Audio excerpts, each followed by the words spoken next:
2. Welcome to Side Effects. I'm Scott McGohan. And I'm Anne-Marie Singleton. How are you? I'm great. How We are have a you? guest with us today. Hi, I'm Paul Routh. You sure it's not Malcolm, like Malcolm in the Middle? It feels like it, except the chair's as high as yours. So one of the things, we brought Paul here. He is Paul Routh, who's an R-O-U-T-H. Yes, he's an attorney and also a CPA. So he has a law degree, went to NYU, Penn State, and the University of Toledo. That's me. Did you just graduate? Can't you tell by the hair? Gotcha. And seriously, for our listeners too, Paul has done work for McGohan Brabender for decades. Right. Yes. For us and for many, many of our clients and for some of his own clients. So ERISA is his specialty. Yes, and I appreciate the opportunity. Yeah, so I really appreciate you being here. Hey, my pleasure. So it's March. We don't normally publish the date that we publish these, but we're going to talk this morning a little bit about healthcare reform, ACA, repeal and replace. We're not sure what to call it yet. But it's freezing cold, and it shouldn't be this cold today. What's going to be? Is tomorrow St. Patrick's Day? Yes. Yes, it is. Yeah, Yes. that kind of snuck up. And Right. I'm Irish. Well, it's like 16 degrees, which isn't, it's cold. No, it's really cold. Not happy about that. Yeah. So, yes, tomorrow is St. Patrick's Day. So the reason we're giving you the date today is because we're talking about something that's very timely. And this came out on March 6th, right? Yes, very fluid. So combination of two bills combined into one proposal. Well, no, there's really 3 bills out there. But the main one, and the reason it's so complicated is because of the makeup of both the House and the Senate. Reconciliation, and not to get too much into the weeds, but reconciliation only requires a 51 vote to get past the Senate. So they're doing it in reconciliation as the main part, which has really been the focus. And then the other 3 bills would require a 60 vote to pass. And one of the problems is with reconciliation, it's a limit as to what they can accomplish by doing that. And if I could jump into that for a little bit, this is some of the things that are on the table. Yeah. Yeah, I think probably from like 30,000 feet. Well, yeah. As we talk about the Affordable Care Act, I think, March of 2010, Yes. going back, 7 years. One is that legislation was written swiftly. And it was voluminous. Yes. Lots of pages. Exactly. And it was also pushed through very fast. And with no Republican votes. Correct. Because of the element, unfortunately, of the political landscape of our country today. Yeah. Yes. Which is, quite frankly, where we are right now. Again. In 2017. Exactly. So Only the other way. Correct. Yes. Right. Right. And this was only 120 pages though, right? This was a lot smaller. Yes, it's a lot smaller. Well, is that better or is that worse? We're not sure. I think that's a guess. Well, the devil's in the details, so if you don't have the details, you don't have the devil, perhaps. Correct. Yeah, Well, some might argue that. Yeah, Some listeners might argue that. that's right. Uh, But let me just give a real high overview. One they're talking about repealing the employer mandate. Another, they're talking about repealing the individual mandate. One thing to bear in mind is there's been a lot of criticism about the reporting requirements. If they do repeal the employer mandate, they still think that there'll be some reporting requirements there on the employer, but it'll be a lot more simplified. With the individual mandate, there's a penalty if you don't have coverage. Under the proposed bill, what would happen, it'd be no penalty, but if you have a gap in coverage, it'd be a 30% surcharge. yeah, a 63-day gap. Yes. This is very, very short. Yes. And on the repeal, correct me if I'm wrong, it's retroactive to 2016. That's correct. That's Yeah. correct. The Cadillac tax, a lot of people were complaining about the Cadillac tax. What they did is they pushed it back to the year 2025, which is really a lifetime away. But the one thing that they were talking about that didn't happen, at least in the current version, is that the employer will get a full deduction for the premiums. One of the things they were talking about is taking away the Cadillac tax, but then limiting the deductibility for the employer's premium. Right. So that is currently, like I said, the Cadillac tax is postponed, but it would be full deductibility. And again, that's the way it is today. That doesn't mean it won't Which change. just continues what we currently Exactly. A couple other things is, again, not to get too much in the weeds, but with health FSAs, there's a cap that would go away. They would allow for paying over-the-counter drugs, which is a big deal. Wait a minute, With no let's tax. go back to FSA, because Yes. actually I see that as a really positive aspect. Yeah, Yeah, Because today the limit is 2,600, correct. Independent child care is 5,000, but that's, that won't exactly. change. Yeah, that right. doesn't So we're change. talking about a flexible spending account, and right now it's limited, and I Yeah. do think that is actually, although the element of HSAs, but those folks on non-HSA Right. plans. Right. yes. Or for dental and vision under the limited. So the expansion, there's a little bit of expansion for HSAs in this bill. Yes, And then the removal of the limit on the FSA. yes. And so all of these things that they're proposing are good for the consumer, still the full deductibility of the premiums for employers. Yes. But that takes away the element of tax revenue, right? Yeah, and I want to get into that. Well, under the current bill, low-income people are entitled to a subsidy, and basically, if you have less than 400% of the federal poverty level, then you're entitled to a subsidy, which would help pay your premiums through the exchanges. What they're proposing is that there'd be a tax credit, but it'd be based on age only, and that it really wouldn't matter on, well, it gets phased out over your income if your income goes up. What they're saying, at least currently, is that probably the lower income people will be hurt because the amount they receive will be less, and for the older people with more money, they would get something which before they wouldn't. Yeah. 'Cause So based everything on I've age. read, that spread for the older population it's pretty significant. Yes. Yeah. And I help me understand a little bit, because I've read about this, I've tried to understand this. It's I'm not going to use the right words. It's refundable, but it's also payable in advance.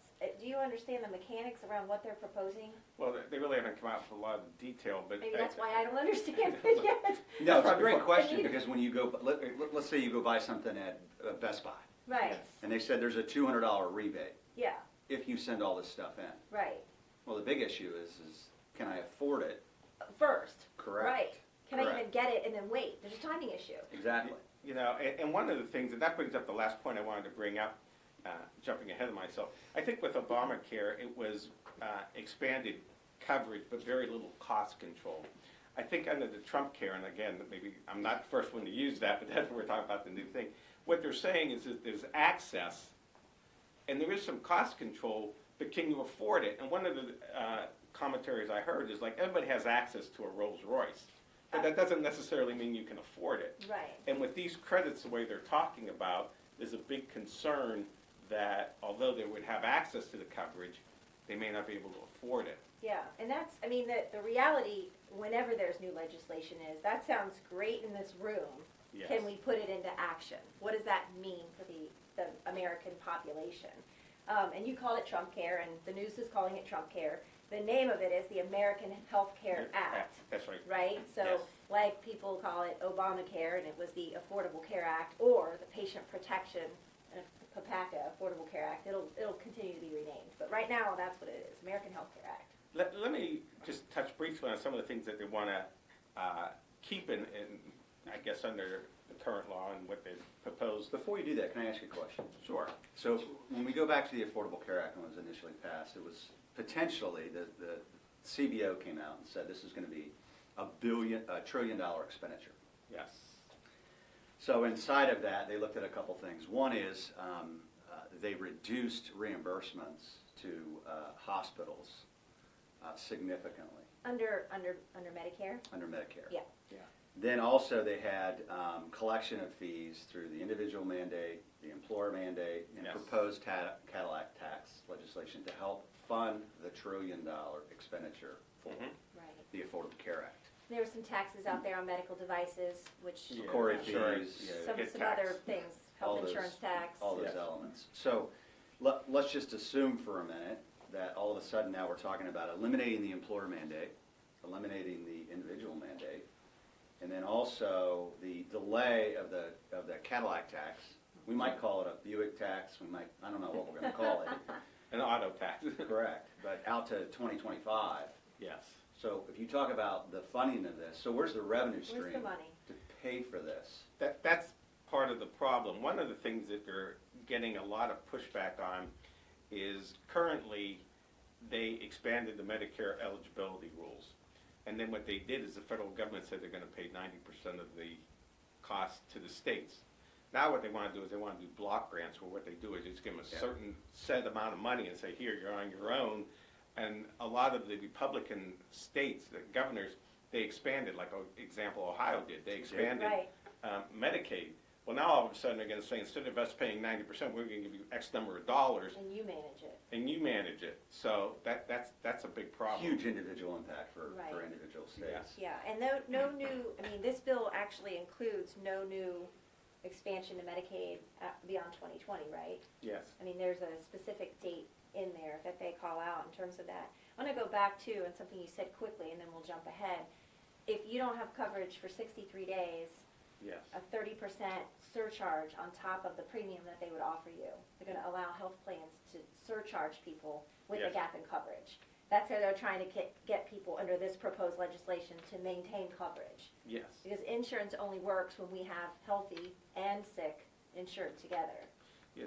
One of the things you'll see is a lot of pushback from the providers and the hospitals. And the reason for that is under the current law, you have to have essential health benefits, which is a category, 10 broadly listed categories, and it has to have a minimum actuarial value. And again, not to get into the weeds too much, but basically the lowest plan has to pay at least 60% of the claims. One of the things they're talking about is eliminating that requirement. Right. So now all of a sudden, why the providers are concerned is there's no free lunch. So let's say you have a plan that only pays 40% of the claims. That's going to be a cheaper plan.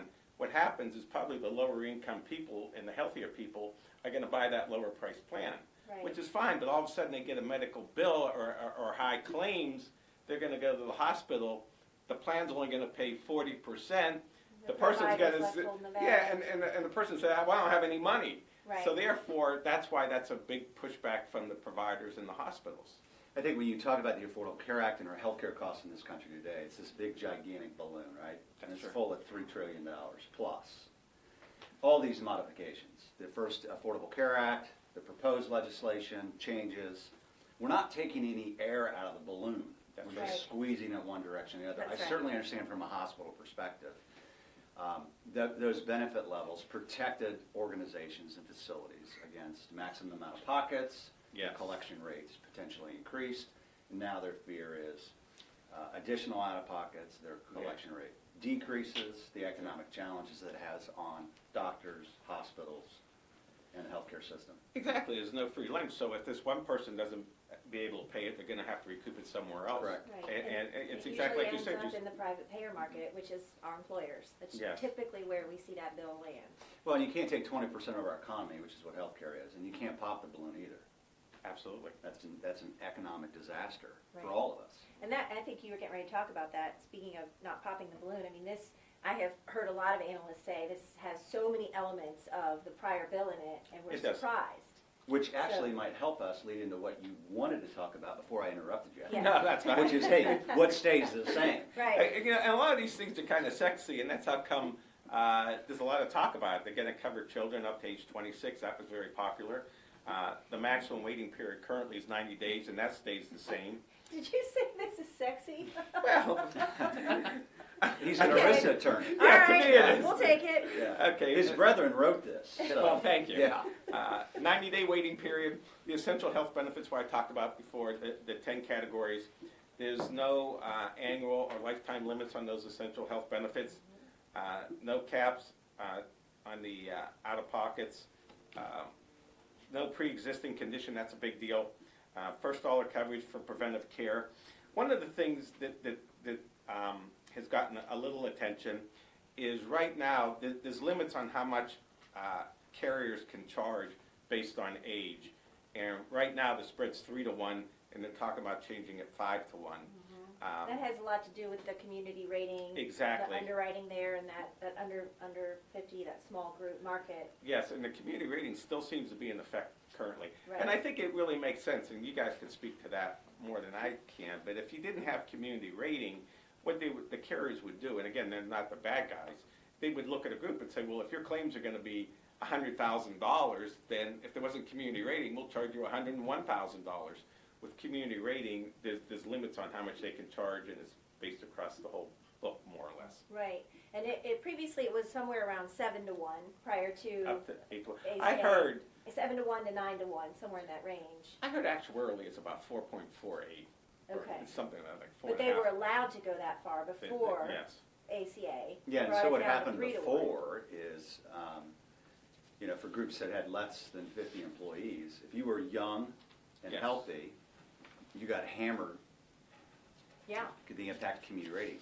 If you were older and sicker, there was a significant You got a benefit. windfall. So I don't disagree with the new proposed 5-to-1 ratio. However, even on exchange plans and individual, it does mean historically a 64-year-old, right, that might have paid $1,000 a month prior to the Affordable Care Act, their rates went down to maybe $700.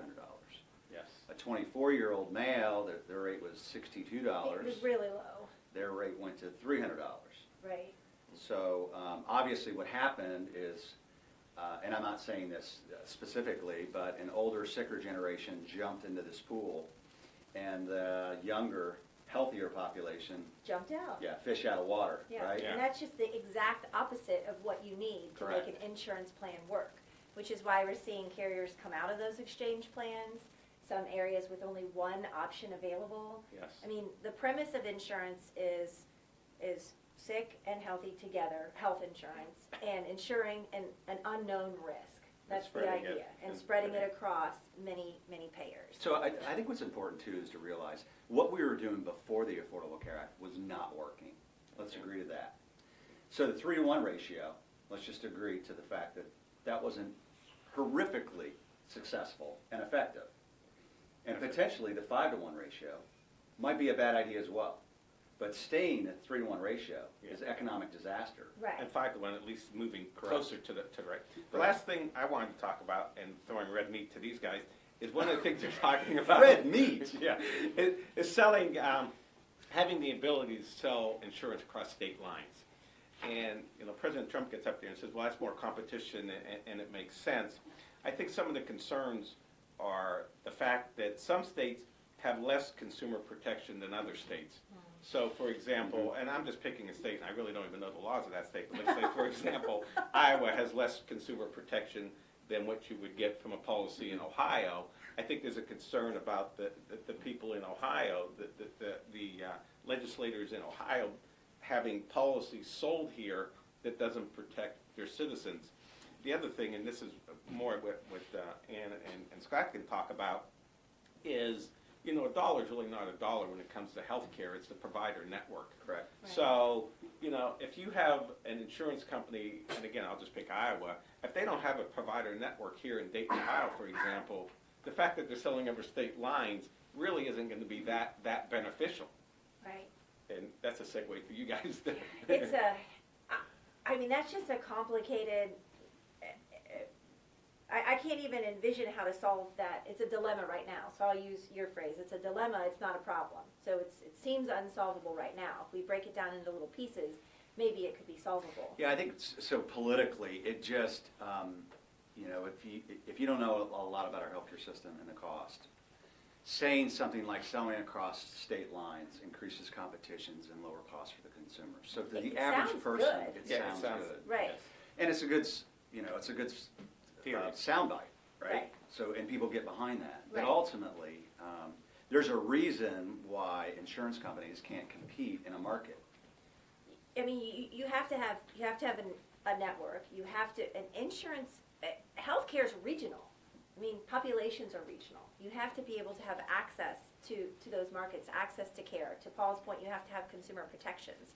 So, we don't have time to, I'll use your word, unpack this during this segment. But if you're anybody who's over the age of 45 or 50, if you'll remember, you couldn't bank across state lines, right? There was a time where you couldn't go across the river in Kentucky and make a deposit at your Cincinnati, same bank, one in Kentucky, one in Cincinnati. You couldn't make a deposit across state lines. They would mail it, right? That was the Glass-Steagall Act. When that fell, people could bank across state lines. So now what if I can bank across state lines? I'm in Arizona, I use a bank that's in Ohio and there's no branch. Who cares? Who cares if I can bank across state lines? It involves infrastructure, it involves people talking to each other. It would mean the carriers maybe having reciprocal networks. I mean, this is far beyond what can be solved in a short amount of time. Yeah, a system that operates that way today is Medicare, right? Because there's Right. a pricing schedule, and it allows competitors to compete in a market because pricing is controlled. Now, I'm a big fan of Nationally, capitalism. it's controlled Yeah. nationally, right. So if I want It's a to, universal if I plan. want to compete, obviously the economic investment in starting an insurance company and managing Medicare, Medicare Advantage, that is something for a completely different subject. However, you can compete because the pricing metrics are set. Yeah. But in a commercial market, It's a lot more difficult. It's The players have to talk to each other. I think, I'm making a prediction. Who knows if it'll be right. I think that in our lifetime, we will see insurance across state lines. I don't know what it looks like, but it's not something that's out of the realm of possibilities. It's a lot more possible than some things we've talked about, in my opinion. But I don't think it's any time in the next 12 or 48 months. yeah, whether we like it or not, if we don't address these problems, we're going there anyway. So just Right. get in the back seat Right. or stay in the front seat and make good, prudent decisions to our healthcare system. So for our employers that are listening, I mean, there's nothing to do at this moment. Just That's right. be aware, right? Have your ear to the ground. Talk to your advisor, your consultant, your broker. Yeah, There's nothing to do yet, right? that's right. And with the political background the way it is, I mean, like President Trump talked about the wiretapping, so there's a lot of focus on that. Talk about Russia, the immigration ban, and it takes political capital, and it remains to be seen. I mean, it's not beyond the realm that healthcare reform falls off the table. I mean, it is possible that nothing gets passed. I mean, right now there's a big divide within the Republicans themselves to even get the 51 votes for the first reconciliation part. And if they can't get the first part done, they're certainly not going to get the other parts done. One of the parts they're talking about is association health plans. That's another good example. They say, oh, well, we'll just band together and that will reduce costs. It's almost like, it's selling across state lines. That in and of itself isn't really going to do it. Correct. Right. I think also for our listeners, whether you're an employer or an individual, all of the elements that were passed in 2010, it was very complicated, right? Yes. So all this proposed legislation with a timeline, and actually they did a pretty good job of projecting this out from 2010 all the way up to 2018 and what was going to happen. Yes. On the heels of that, much of that was jettisoned, and a lot of it was delayed. Some was actually repealed. So if you're reading these legislative briefs and the CBO documentation on the cost of this, don't get so mired up in the fact that this is what's going to happen. Right. Because it's very likely what's going to happen, what you said too. We might take no step, which I hope that's not the case, but we're probably going to take small steps towards that. And there's a good chance when we take a step forward, we might take 2 steps back. Right. Yeah, and like I said, it's just the political background. Like you brought up an excellent point about even with Obamacare, some of those things were postponed, and I think a lot of that was just for political reasons. For example, the Cadillac tax was postponed until 2020. To get through the election. Yeah, to get through the election. Yeah. Correct. So stay tuned. More to come, right? As we have information, we'll make sure that we share it with you. We will have some more information towards the end of April through one of our learning centers. So We have Paul Routh as a guest and Grant Reed, who's been in this business a long time. Longer than us. Yeah, longer Yeah. than us. that's longer than you.